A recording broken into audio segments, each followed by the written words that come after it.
Hello, everyone. Welcome to Office Hours. It must be Tuesday at 9 a.m. Pacific because that's where we are. That's here. What we're doing it. So I have Ryan and Andy with me here today. Thank you guys for joining. I'm going to do Greetings, that. everybody. There we go. Hey, everyone. It's so good to have you guys. Yeah, It's been a while. Here. It has. It's good to have the crew together. So as we do every Tuesday, we're here for answering questions from the folks in the audience. I see we've got Habuma and Gavin Watson and a couple of names I don't recognize on YouTube. Husainar and Nito Gamer 999. Mr. Furstenberg is here. So howdy to you on Twitch and welcome. So like we like to do every week, we're here to answer your questions about Alexa, development, whatever you got. We'd love to chat with you. In the meantime, I wanted to look something up before we started, and I didn't do that because I'm an irresponsible, awful person. But I like to go through the Alexa developer blog because sometimes there's some interesting stuff in there that we can talk about. And honestly, we haven't had a lot of recent announcements. This kind of happens in the late spring for a reason I can't really talk about, but sometimes announcements get grouped together and then shared at a specific time for a thing that we haven't announced. So in the meantime, I guess I don't have a whole lot of announcements to talk about. But Ryan, you are in yet another backdrop. So let's talk about where you are. Yes, this is I like this, I think, last week too. This is my office from yet another angle. Currently in the process of moving. So I'm taking down a bunch of stuff. We are moving out of this house next week. And then on our way to relocating, we're going to be up in, we found a place in Kirkland, Washington, which is kind of just north of Bellevue, east of Seattle, west of Redmond. On the east. Nice central location. Yeah, east side. And the best part is that they have fiber gigabit Ethernet or internet there. So I will no longer have bandwidth. The space internet won't be a problem for you. No space internet. The buyers of this house were super happy that it came with space internet. I didn't share my struggle, but maybe they won't be live streaming, so That's probably okay. I don't think most people are live streaming. It's just us.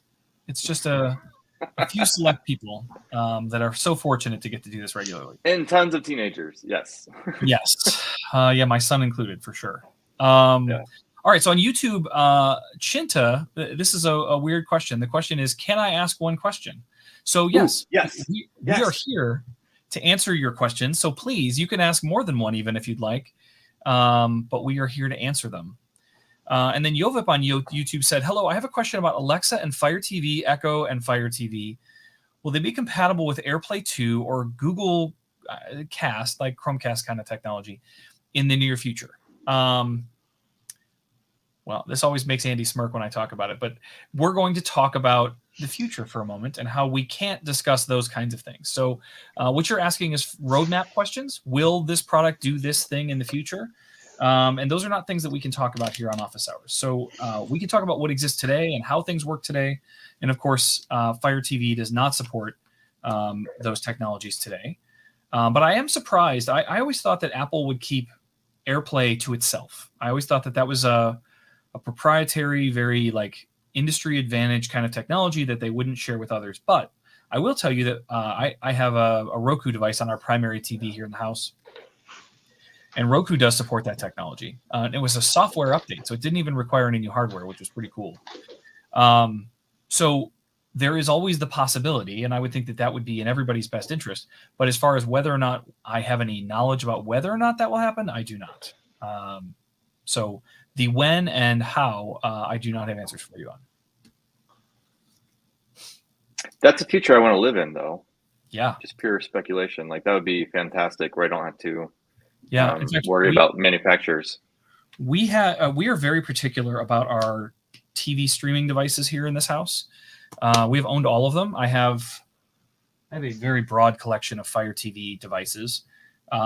We have both of the Apple TV devices that have been released, and probably every Roku that's ever been sold. And we have found that Roku, for at least for us, and it varies family to family for sure, Roku for us is the winner. That is the interface. Us too. It's the interface more than anything, but the interface wins. And with Roku, like, you are just presented with a grid of the services that you choose to put there. And you pick the one you want and you go and you just do your thing. Apple TV always had a lot of extra stuff, and the remote was terrible. There was a bunch of stuff that I hated about the Apple TV, but we kept it plugged in because that was how we did AirPlay. And so once the Roku supported that, Apple TV got unplugged. And Fire TV, as desperately as I want to love it, and I do have one plugged into the television, but we never use it because it doesn't have the simplicity that Roku does. I have to go find my apps and like dig into menus to find the things that I want to be front and center. And it makes sense. Amazon has a bunch of other services and things that tie into Fire TV they want you to see and be aware of. But it is not my primary focus, the stuff that they put on the main screen. Yeah. You can pin them if you want. I used to. But like pinning only gets you like 5, and I've got like 20 things that I really want to be front and center. This coming from Andy, who is he came from the Fire TV team. So I did. I'm a little bit pained by your remarks there. I did want to add. I did find an article. If you search for Amazon or search for Fire TV and AirPlay 2. I found an article that says that Amazon adds AirPlay 2 and HomeKit to 2 Fire TV editions. That was mid last year. So if you want to know more about that, definitely do a search and read the article. But it's not on all Fire TV devices, but it's something that is on a couple of them. So yeah, I would think that would be tricky to put on like a Fire TV stick. It's got limited processing power as it is, but for some of the bigger devices, I would imagine that would work pretty well, like the TV Cube. I'm a big fan of the TCL TVs that have Roku built in. That's what we've been doing. Yep. For the price and the quality, like it for me, it hits that nice balance point. I know some people don't love the quality of the TVs, but I don't care about True Blacks and other things like that. So. Right, and I'm the same way. We have a TCL also, so I have a Sony that is our main TV. But the one downstairs, the one upstairs, those are both TCLs with Roku built in. And I'm the same way. I was hesitant about it because if one breaks, they all break. But I think, like you said, for the price of those TVs, I can get a 60-inch 4K TV for $300. That's with Roku built in. I can go through a couple of those before I'm too worried about it. Exactly. Anyway. I do love Fire TV, Andy. I don't want to dismiss the product because I think it's good. It's just a good TV. It doesn't work the way I want it to work. That's all. Okay. LJ Live wants to know, is Alexa Shopping still in beta? Unfortunately, yes. Alexa Shopping is still in beta. And for those of you that may not know what he's asking, he's specifically talking about the Alexa shopping actions. There are 2 things that are we announced at Alexa Live last year. One of them is that you can sell your own products with voice directly through Alexa inside your skills. This is all skill-based conversation. And the other is the ability to do things like Amazon Associates does, where you can sell other people's products and keep a small commission as a result of that sale. The example I always like to use there is that I want to build a board game skill that has reviews and videos and all sorts of stuff like that.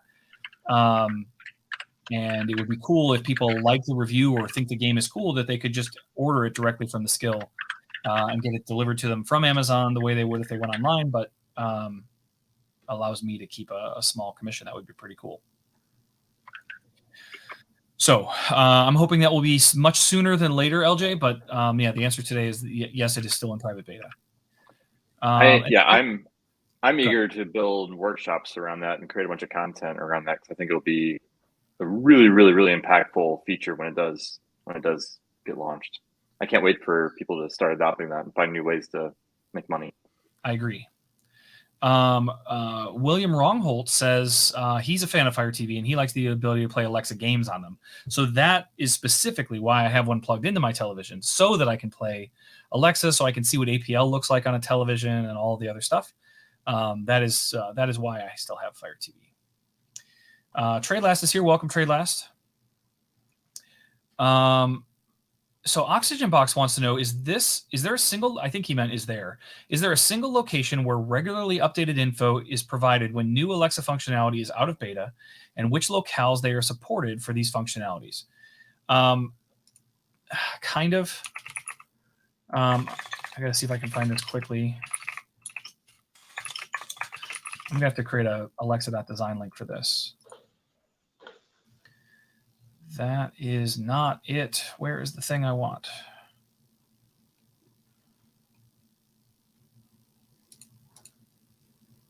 That's not going to get me what I want. There is a page. I just have to find it.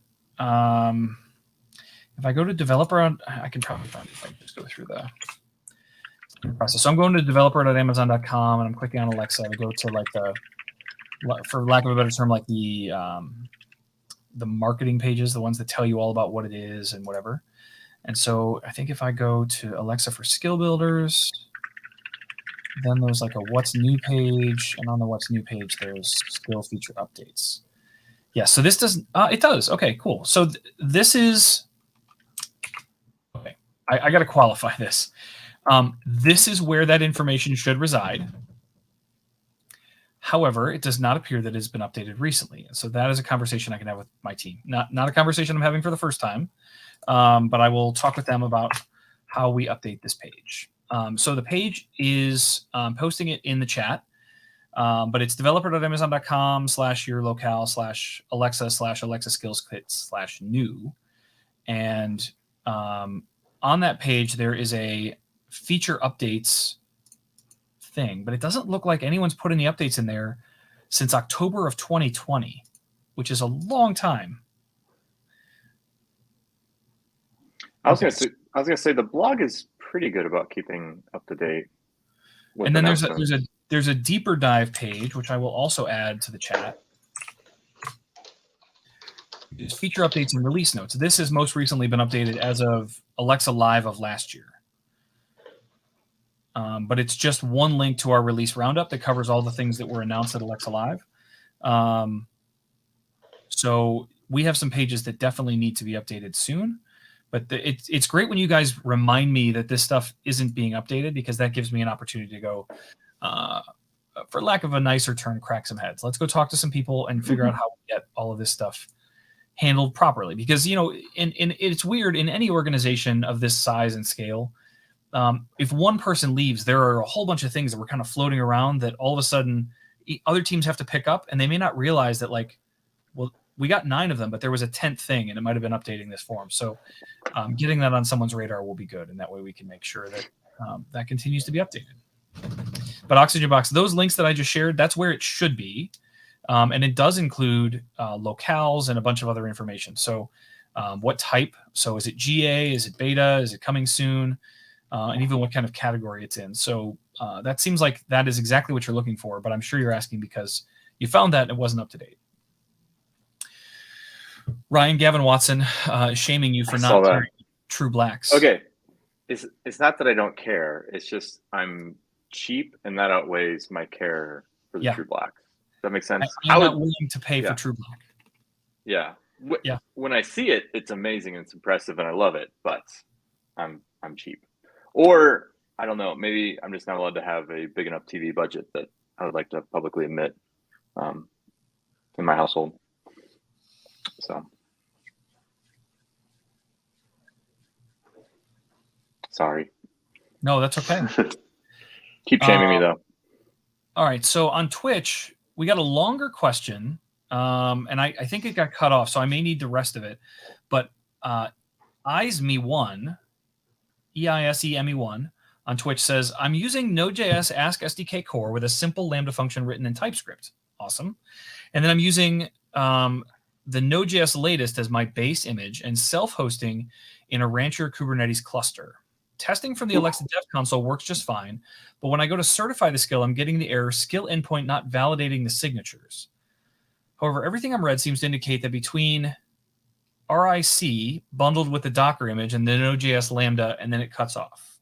So I get to the word Node.js Lambda, but I think that there was more explanation there about what you were trying to see or understand.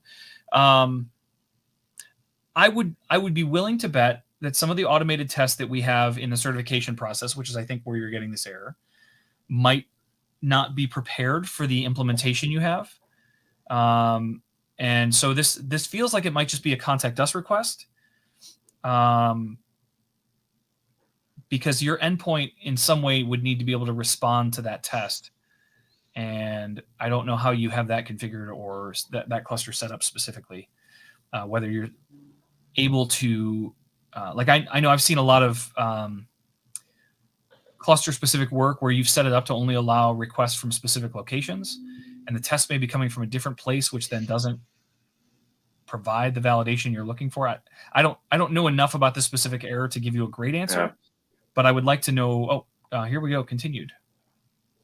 And the Node.js Lambda function should be automatically taken care of, and I would just need to check the skill ID. Yeah, so interesting.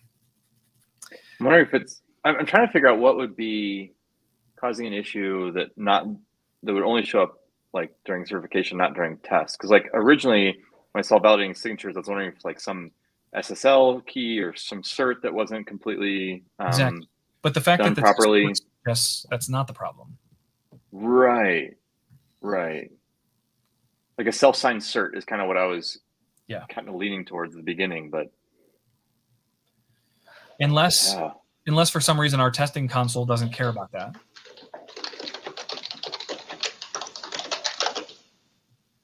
I'm sure it cares about.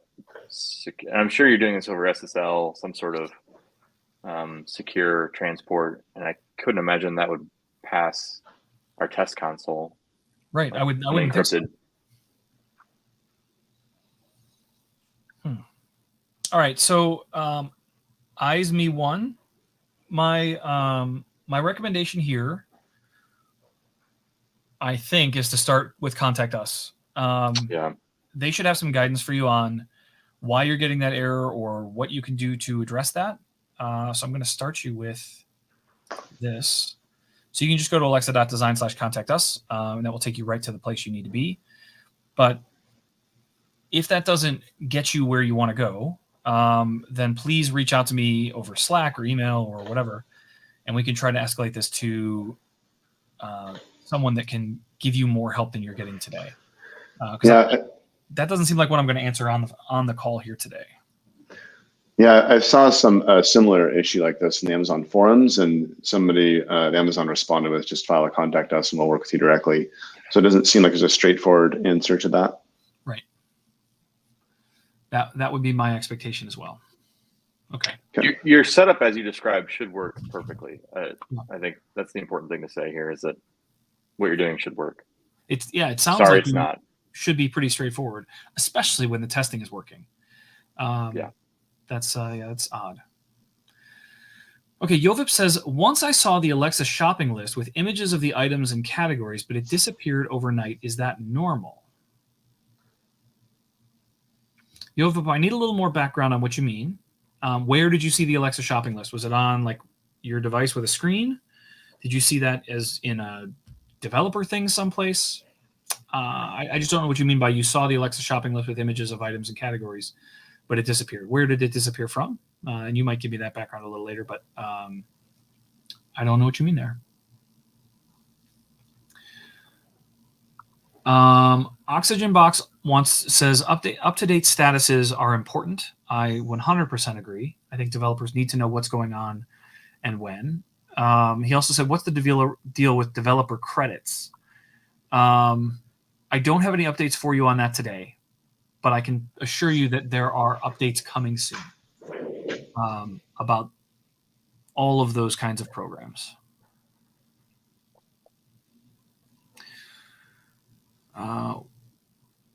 What are some cool updates that you liked that recently came out? I always have answers to questions about my opinion. So the big one for me that we've talked about recently was the custom tasks with Alexa routines. That's one of the newer updates that we've had that I'm super excited about because it gives you the ability to create routines for your users programmatically in a way that makes it much easier for them to access specific places inside your skill with short phrases, or potentially even just to reach your skill at all with a shorter, more concise phrase. So I want to make sure I say the title again. Custom tasks with Alexa routines is one that really stands out to me. Other recent announcements, we're talking in the last month or two. There's two other big ones. In-skill purchasing is now available in Canada. So for anybody that's building skills that they want to publish in Canada, you can now do in-skill purchasing there. And then the other big one is for those of you that have gotten into Alexa Conversations, or maybe those of you that haven't. Alexa Conversations, month and a half ago, I would say, released 8 new locales and 3 new languages for Alexa Conversations. So also something to look into if you haven't done it already. Alexa Conversations is a different way to think about building a skill. I like to say that it's using AI to make AI, because you're leaning in on a machine learning engine to determine what the conversation should be based on what your users are saying. Where when we think about a traditional interaction model, you are building and constructing exactly how you think the conversation is going to go, and you have to manage the context and the scope and move everything around kind of on your own. This allows you to let Alexa decide how the conversation is going to go based on what the user says, and ultimately still fulfill the same kinds of things that you're doing. Another way that I like to give a simple explanation of Alexa Conversations is take dialogue management, which you've probably seen for years in the interaction model world, and just take that on steroids. So dialogue management is the ability to delegate conversations to Alexa so that, like, I have 4 fields that I need filled, and the user could say, I want to bet, like in my casino example, I want to bet 5 coins on 29 in roulette. Well, there's a bunch of things there, right? They want to play roulette, they want to put money on number 29, and they want to use 5 coins to do it. So those are the 3 things that I need, but they could also say, bet 5 on 29. And we could say, well, it sounds like you're playing roulette. Is that correct? Right? We could get them to fill in the game that they want, or they could say, bet on 29, and we'd have to come back to them and say, well, how many coins do you want to bet? Right? Instead of you having to build all of that capability and recognition and functionality, dialogue management allows you to say, I require these 3 values before we're going to do anything else, and then it can say, oh, how many credits do you want to bet automatically as part of the Alexa engine? Never even comes back to your skill. The user says 5, and then you still get the same payload, which is they want to bet 5 on 29 or whatever. So if you haven't played with Alexa Conversations, new languages, new locales, something else to consider. That was a lot. Okay. Very nice. Thank you. TradeLast has a great suggestion on release announcements as well. Better and more consistent use of tags in the blog. For example, use the tag release when something is announced or released. Maybe just released, not announced. I agree with that. That's great feedback. I'm going to give you a little star in my interface here, and we'll take that to our team. LJ said, can I have your slideshow, the one about building a skill? I'm not familiar with what slideshow you might be talking about, LJ. You only have a few hundred slideshows, so right. Honestly, the best thing I can give you, if you're thinking about building a skill, would be to go to our Cake Time workshop, which is a step-by-step, excellently designed walkthrough of I know nothing all the way up to, hey, I've got a skill, it's got APL, it's got all these other features built into it. So thank you, Ryan, or Andy, I don't know who did that. Alexa.design/Cake Time is where you can find that. I don't know that a slide, especially a slide deck that I've created, I don't know that would be terribly beneficial for you. My slide decks are generally a collection of photos without a whole lot of words or explanation. So hopefully that helps. Hopefully that gets you where you need to be, LJ. You have a good slide deck where it talks about how Alexa works and how the custom skill works and so on. And Cake Time also has a good section on that as well. Yeah. So I would try there, but also I would say Jeff has lots and lots and lots of history on YouTube. So you could probably find lots of videos and past work there. Habuma has some feedback, and Alan is also responding to the question about the self-hosted skill and the verification of the request. Self-hosted skills require a verification of the request. It's been a moment since I've done this, so I can't recall the details. And Prisoner says, I think you're on the right track. See if you can log what the request headers are as well as what happens and when you are replying with. But take a look at your own logs is always a good first step. Yeah, I kind of jumped over that. I guess that's always a good piece of first advice is see what your logs are telling you. but then there is there's actually an article on the developer portal that says host a custom skill as a web service and verify the request sent by Alexa. I kind of want to open this because I feel like this is not something that I do very regularly. Let's see if I can get this link separated maybe.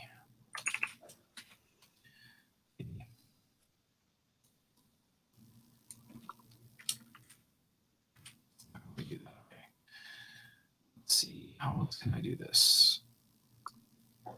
This interface is just absolutely terrible for trying to copy stuff. Yeah. I just can't do it. Let's see if I can do host a custom skill as a web service.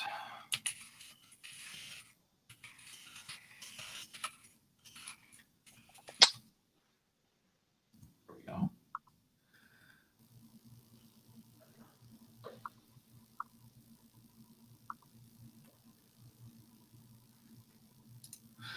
Verify that request.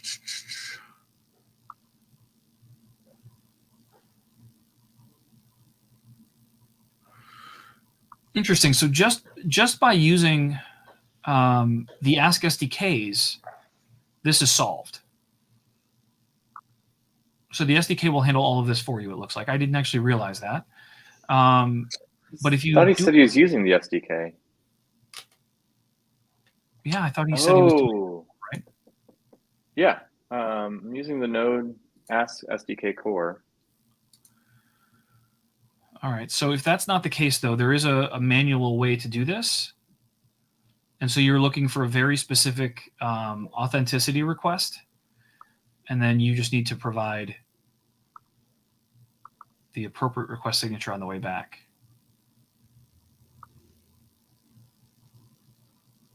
So there is a I'll share this again. This is a direct link to it, but that is it. So I hadn't considered, like, when I think about building a self-hosted skill, which is what I do most of the time, I have inside my Lambda, I have the ability to say that Alexa Skills Kit is calling me, and here's the skill ID, and I set that up on the Lambda function, and then on the skill side, I specify what the Lambda's address is so that they're joined together and one can't call anything but the other.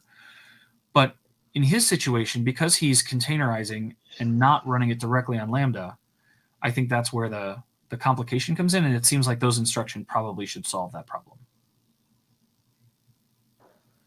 But if it doesn't, or if you've already tried that, then I would recommend that contact us approach.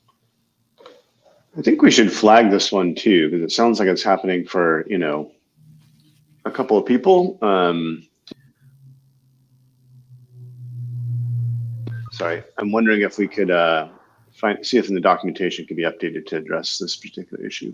Yeah, that would be good. Okay, I've got this flagged, so we'll dig into this afterward and see if we can't come up with some better documentation for it.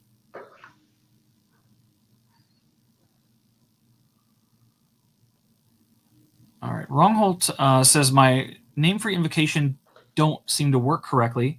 I actually just checked and they didn't get saved. Well, that's a good reason why it's not working, but I don't. Are you suggesting that it is user error that they weren't saved, or was it that the console itself just didn't save them for you? I'm assuming the console. Yeah. It's not saving. Is this a skill that you're just starting, or is this a published skill? Because I know there's a difference there with name-free invocation. Say that question again, Ryan. Isn't name-free invocation, doesn't it matter? Like, you can't, doesn't it have to be a published skill? Yeah. NFI isn't even available until your skill has been published. That's what I was wondering. And so the UI does not necessarily tell you that when you're going to change these settings. So it's a little bit tricky there. I think it trips people up. It does on the page itself, but there's no indication prior that, like, hey, don't even bother with this, or like it shouldn't even show up until after you've published. Yeah, that's what I mean. But yeah, no one reads all the words on the screen. No, users don't read. That should be etched in stone on every software developer's console. I'm sure Rongholt reads just fine, but other developers. Right. Yeah. Obviously, everyone else. Soybu Mongoli wants to know why there's no show mode on the Fire TV Cube when it's on standby as Windows computers and Fire tablets and all sorts of other things. That's a great question. Andy, why? Why, Andy? I don't know the answer to that one. It's a good question. My suspicion, because I haven't seen future editions of that device, is that it was an experiment, and they didn't love the outcome of whatever the experiment was, and as a result, did not fund future investment into that experiment. I've seen that happen only about 1,000 times at Amazon, but I don't know that that's actually the case. It feels like that's a simple software update that probably is available. It's already available on other Fire tablets, but it makes me wonder, actually, as we think about any Fire TV device, do any Fire TV devices have show mode as an option for its default? I don't think so. No, I mean, there's screensavers, but it doesn't go into show mode I'm aware of. Yeah. Where people would want their TV to just basically be a giant echo. Yeah. By default. I mean, it's a good idea. Whoop, that's not what I meant to do. Star. Yeah.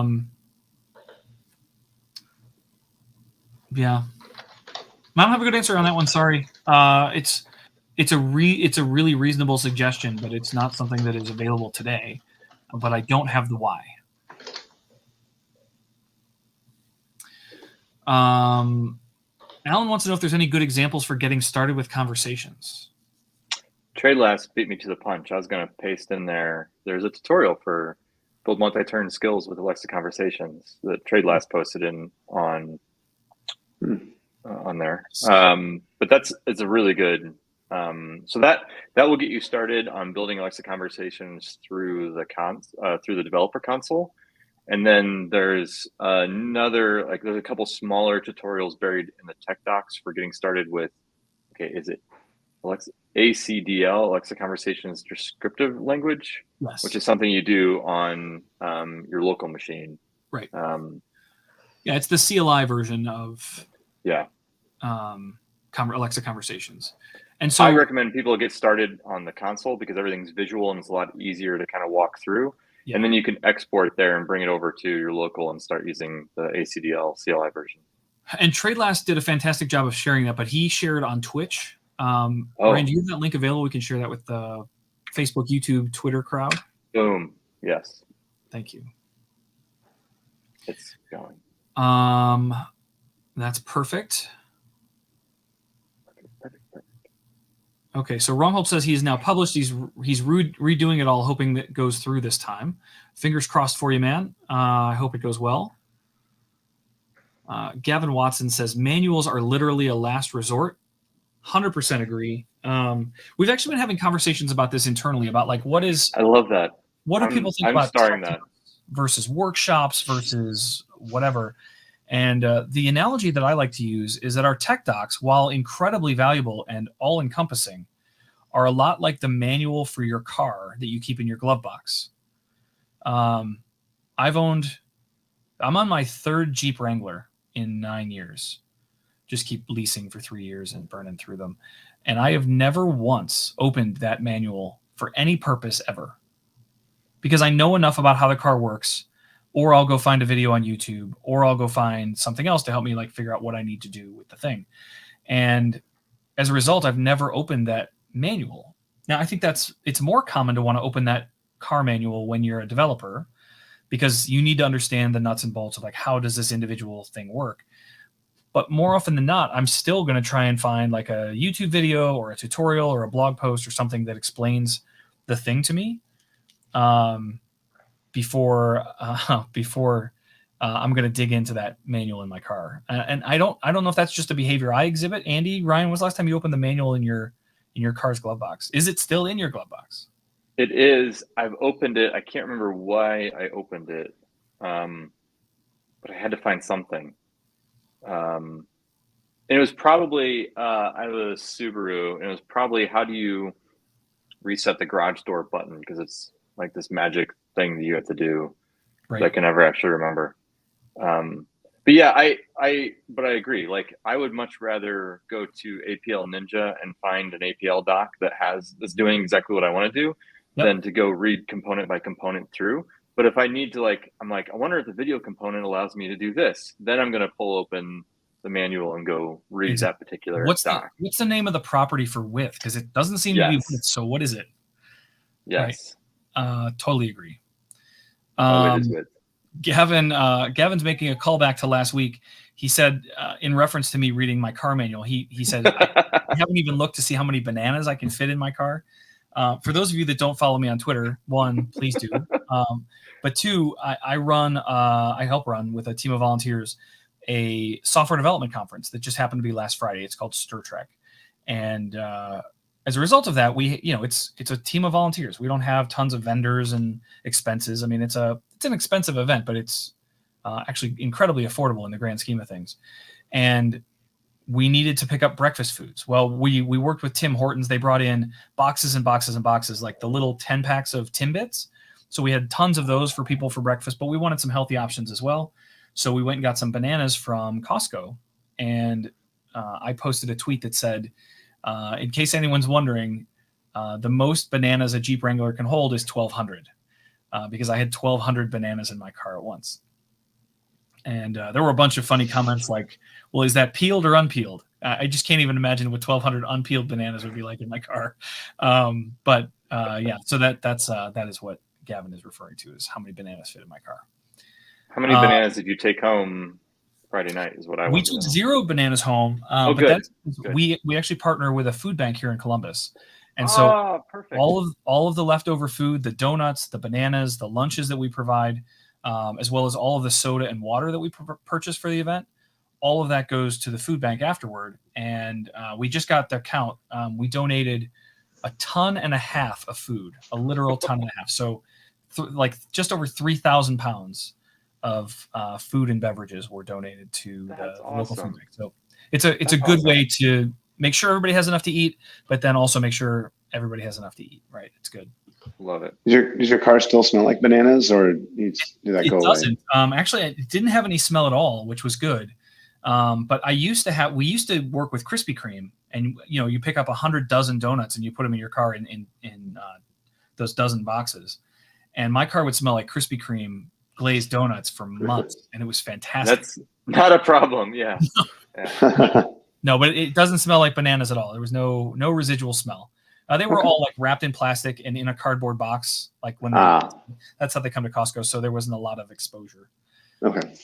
TradeLast also makes a really valid point for those of you that are looking at tech docs or have thoughts or concerns. If you find that there is not something covered or you don't understand a specific tech doc, there is a feedback tab on every one of the tech docs pages, and they do read those. The folks that write the tech docs are actually on our team, and I know that they are very open to hearing your feedback and looking for ways to improve all of the documentation we have. So in any case, if you run into something and you're like, this doesn't explain it the way I need it to be explained, let them know. You don't have to be mean about it or critical. Just let them know. It creates a ticket. So that ticket gets tracked and followed. So they really, really appreciate feedback. Yep. In fact, some of them in our Alexa Slack community and do post docs that they publish from time to time and ask for feedback. So that's another way to interact with them. This seems like a good opportunity to mention that. For those of you that don't know, we have a Slack community. If you would like to join us, it's free and open, but there's a community. I think we're now up to we're over 2,300 people. It just continues to go. It's amazing to me that just over a year ago we had 0, and now we have 2,300 people there talking daily and asking questions and getting help and finding people to help with the stuff that they're working on and getting resources. So it's really fantastic. And if you're not a part of the Slack community already, please join us there, because it's like this all the time. So we'd love to have you. Okay, that's my Slack commercial. Oxygen Box mentions that there's always money in the banana stand and sometimes the Jeep. Alan says it's a tragedy for your car to smell like donuts. And A. Witter says, I've given Doc feedback via the link and the docs were updated within a couple of weeks. Well, that's great. I know that team, more than almost any team I've ever met at Amazon, is slammed. You have to think that they are not only responsible for managing and maintaining all of the tech docs that exist today, and I think I heard at our offsite there was something like 6,000 something pages. It's ridiculous. Yeah. There's a lot, right? And things consistently change, and they have dependencies, and things move around all the time. But on top of that, they are also responsible for making sure that all the tech docs are up to date the moment something launches. And so, as you imagine, we have launches coming this summer and throughout the year. All of those tech docs have to be created and built on technology that may not even be done being built yet. And it's remarkable to me just how talented and smart the folks that we have on that team are, because they are able to take a fragment of an idea and turn it into an entire tech doc explanation. So they are fantastic at their jobs, and I'm so glad that I'm not one of them, because it sounds really hard. Really hard. Yeah. And no one sends praises for like, this is the most amazing tech doc I've ever written. Right. But if you find it, let them know. Yeah, please do. Yeah, you can post a feedback that says this is really fantastic. Thank you, and it would really, really delight their day. It would definitely make their day for sure. Yeah. Yeah, Trade Last. He put in a comment like, so when I did the Cake Time tutorial, Trade Last noticed that the picture of the Echo devices that was highlighted were all outdated and no longer even purchasable, available for purchase. Purchasable is a word, I think. That's a word, yeah. Yeah. All right. So, and like that's something that I didn't even look at as I'm like writing this workshop, and so I took the feedback and got a new image, and it's great. So yeah, we do care about the details. Very much. And it's funny that you use the word purchasable, because I know we've been talking about getting you a deep dive into ISPs. And one of the keywords that is used when a product is available for sale is that the JSON payload that comes back is actually the word purchasable. So you actually check for that flag inside your ISP file to say whether or not it is currently available for sale. Purchasable. Patel Abhijit says, can you kindly reshare the link for Alexa conversations? And Trade Last just did. Look at that. Trade Last, you're amazing. Thank you. I imagine he's got like 6 monitors, and he's trying to anticipate what the next thing will be so that he can get the page loaded. Because by the time we read the question, he's already provided the link. I think we need Trade Last to go through our banners for this, so that we have updated links. For sure. That's great. Maybe we'll have him update the that page that needs updating. Get him on that. Here's a link to the latest update for this and this and this. There you go. I think he does have a day job, so yeah, those are overrated. Anyway, we've gotten to the bottom of the comments. Andy, we don't give devices enough love on these shows, so I'd love to know what's new in the world of devices. Well, that's a good question. I know that they had a API that came out recently. I think it was like an object recognition. And I saw a comment in the Slack about it. And I think that, somebody asked about whether or not you could use it to recognize, like think about like inside a refrigerator, to recognize if somebody's using the milk or something like that, or if you're out of milk. I thought it was a really interesting question. I don't know the answer to that question that they had, but that was something that came to mind. Other than that, I feel like, there's not a whole lot new that I'm aware of. I think that there's a lot of things being worked on, I should just say, but I nothing to comment on at this time. Right. No major announcements around Matter or anything. That's all later this year. Yeah. Yeah. So let's see if I can find that announcement and see if I can get more information on that. While you're digging into that, I can tell a quick story. So I have a talk that I've given a few times called The Future of People. And it's meant to describe like what our lives will look like if we had like imagine everything a human assistant could do for you, but it's a personal AI kind of companion assistant thing, way beyond what we think of with like Alexa and Siri and Google and everything today. But like it's actively thinking and proactively doing things for you, like scheduling dentist appointments and managing inventories of things for you and whatever.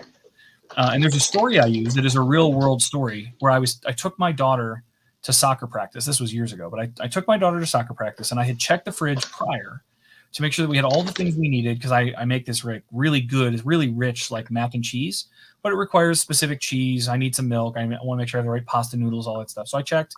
We have everything we need.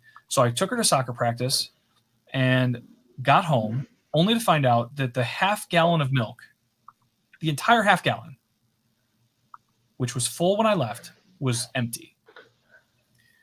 And I could not figure out what had happened. And my wife and my son, I guess maybe it wasn't a full half gallon, but it was enough for like 2 solid glasses of milk, enough that I had enough for the mac and cheese.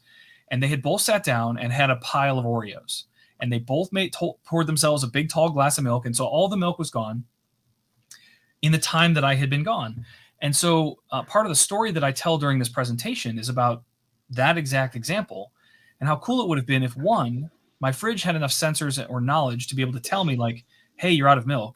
So that on my way home from soccer, I could have just stopped and picked up more milk so that I had the thing that I needed.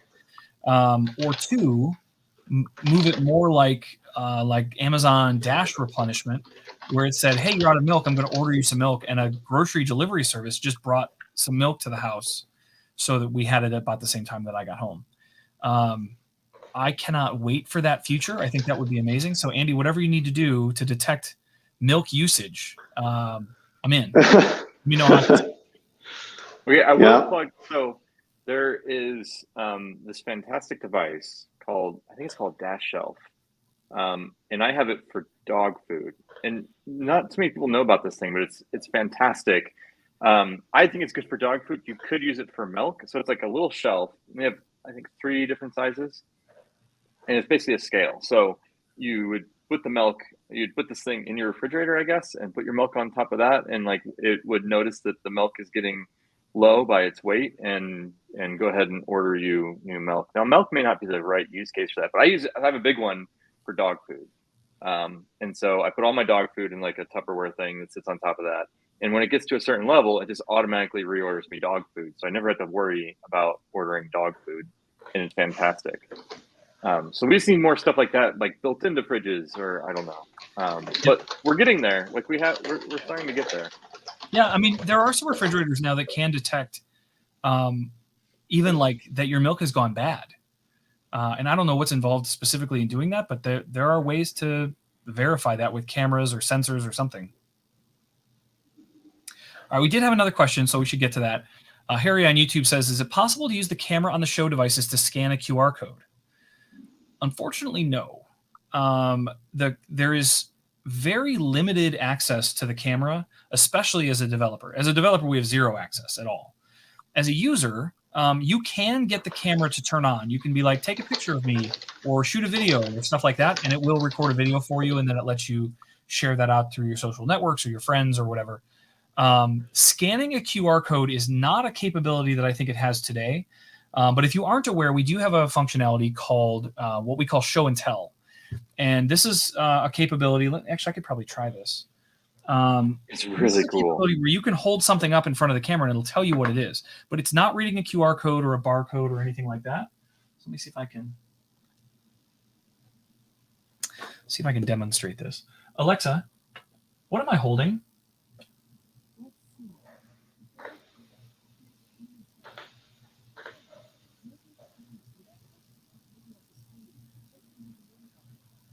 She's giving me some instructions that you can't hear.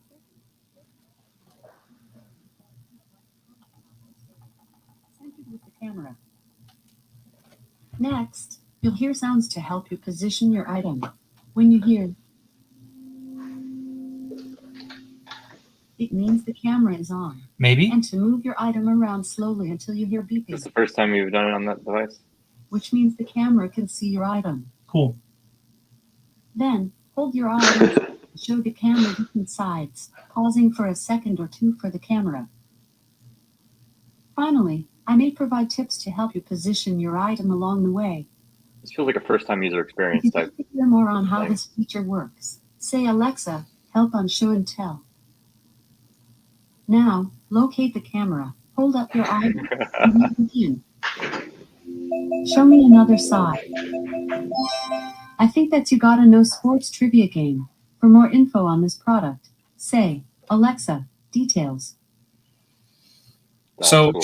she was able to identify this and say that's what it is. Now, most of the time, she's just reading the device itself or the item itself. So if you hold up a can of soup, it'll say, "Oh, that's chicken noodle soup," but it's not using computer vision or anything like that to say, "Oh, I'm matching this against the pattern of images I've seen before," and anything like that. It's really just trying to read the item to you, but is a really nice feature. Obviously, especially for people that are visually impaired. I don't know how else you would know what's in a can of soup if you can't see it. So it's really nice for those kinds of things, but I don't believe that it reads QR codes or UPCs or anything like that. I'm not aware of a way that it would do that. That being said, I kind of want to try. I think it can. There's certain Echoes that can scan barcodes to add to your shopping list. I got to So find you just say, scan this to my shopping list, and it should be able to do that. Not all of them, but I think some can. Yeah, I don't know if I'll be able to test this. This feels like I want to do a more controlled demo rather than just running into weirdness. So maybe Okay. we'll save this for next week. We'll do that there. Bondad likes the sound design. I agree. It really gives you a good feel without being able to see about whether or not you're in the visual field. And if you're too far off, it'll say, can you hold that higher? Can you hold it lower or whatever? Hello, Santosh. Good to see you.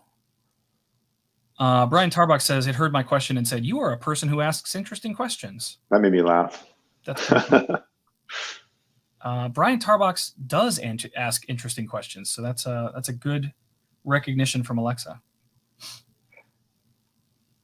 All right, we're caught up again. I was trying to think if I had anything in here that has a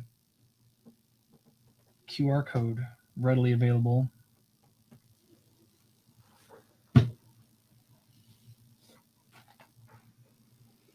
No.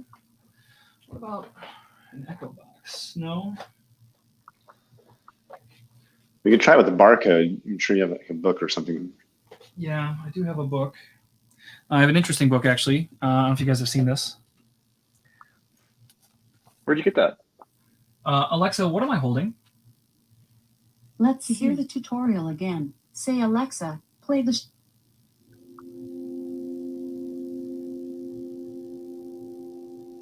Try moving your item slowly up or down. It looks like developer marketing does not exist. It did that. It definitely read the UPC for that because it brought the cover up and everything. That's pretty cool. That's awesome.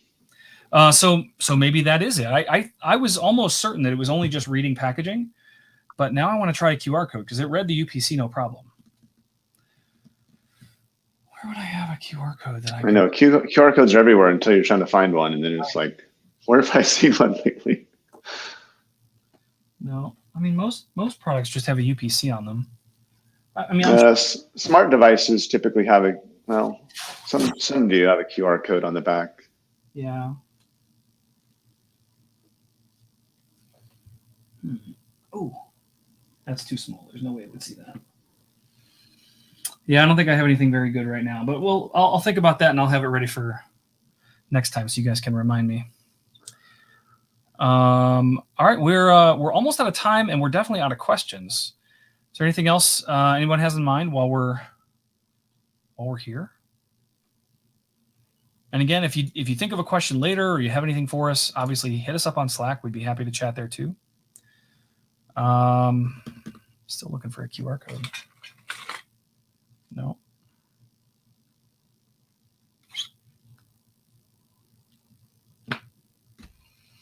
Can't help you.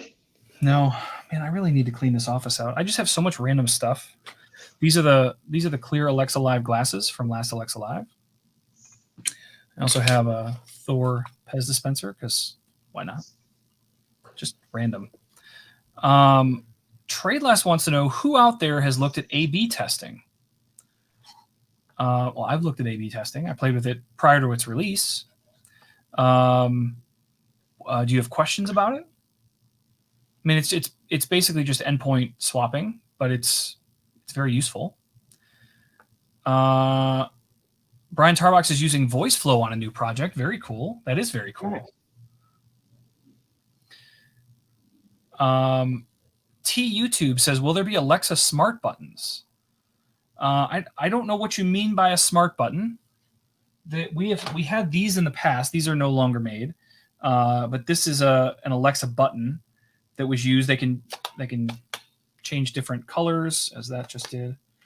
So you can see it's turning blue.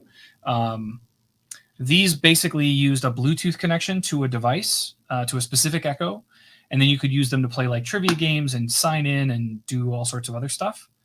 But these aren't made anymore. I think that there are a number of button style implementations. I mean, I've even used, this is the Red Bull version, but there are AWS IoT buttons that look like this. And these, I've used these for all sorts of different kind of things. The IoT version is not the Red Bull one. These were. You would have a button to order you more Red Bull. Of course I would, right? Of course. Yeah. So these they discontinued the functionality on these too. I love these. I had these I had like 10 of these around my house for when you'd run out of stuff. The dash buttons, yeah, those were fantastic. Just trigger a Lambda by pushing a button. Right. There's actually I don't remember what floor it is on. I think it might be 17 in the Day One building at Amazon. There's an entire wall that has all of the different dash buttons that were created on it. That's pretty cool. So TradeLast is looking to see if anyone has any experience to share. I don't have anything beyond just playing with it. I didn't have a production use for it at the time, but I have played with it. Rongholt says he's looked at it but hasn't implemented it yet. And Santosh wants to know, when is Alexa going to be used by the whole world? It's used by a lot of people now in a lot of places, but I think the correct answer is one day. Someday. We can't get into specifics, right? Even if we knew, like every person on the planet using it, that is a dream of every technology that is unrealized, right?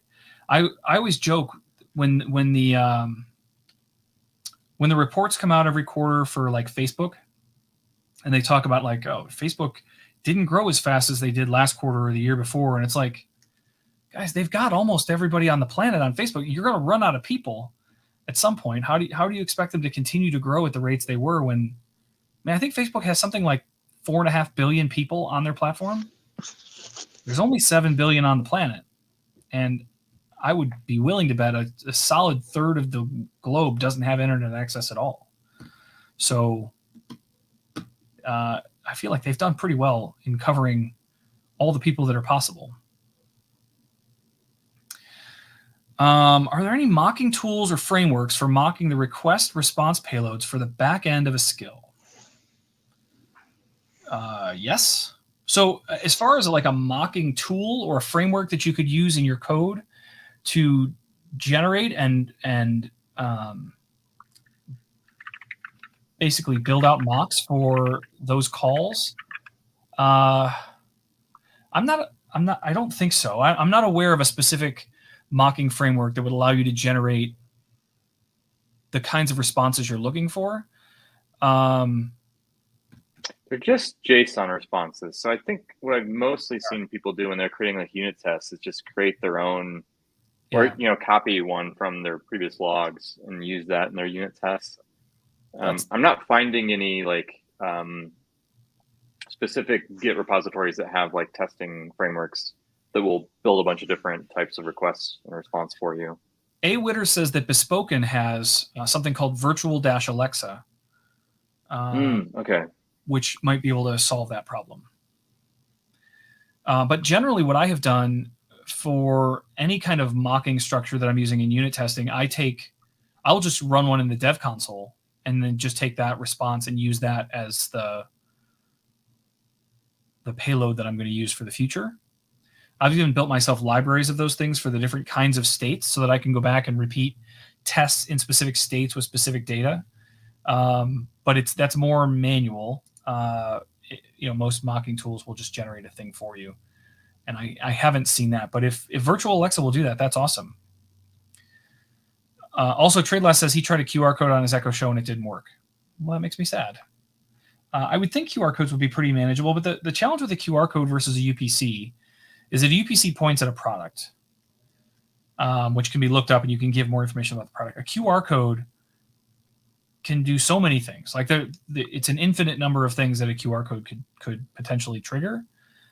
And I don't know that the Echo is prepared to do all of those things, especially if it's like take you to a website that we don't know what the website's going to be or things like that. So yeah, in the use case is what am I holding, not where does this go or what is this? It's trying to identify a discrete thing. Mm-hmm. Agreed. So that's so sad. We are beyond the time. We did it. We made it all the way to the time. Right. Any thoughts on .NET support? I'll answer this question very quickly, Patel. So on GitHub, you will find something called Alexa.net. It's actually managed and maintained by a program manager over at Microsoft. His name is Tim Hewer, and it's a full, complete, up-to-date C# .NET library for Alexa development. So full SDK, all the stuff that you would expect for Node or Python that we have. He has built a C# implementation of that. And so I know Tim, I know his work. He's fantastic. And if you're looking for .NET support, that's what I would look at, C#, Alexa.net. Okay, I think that's going to be it for today. But I want to thank you guys all for tuning in. It's been a good conversation, good set of questions. Always a pleasure to have all of you here to talk with us. And like I said, we'll be back again next week. So thank you guys all so much. We'll see you again soon.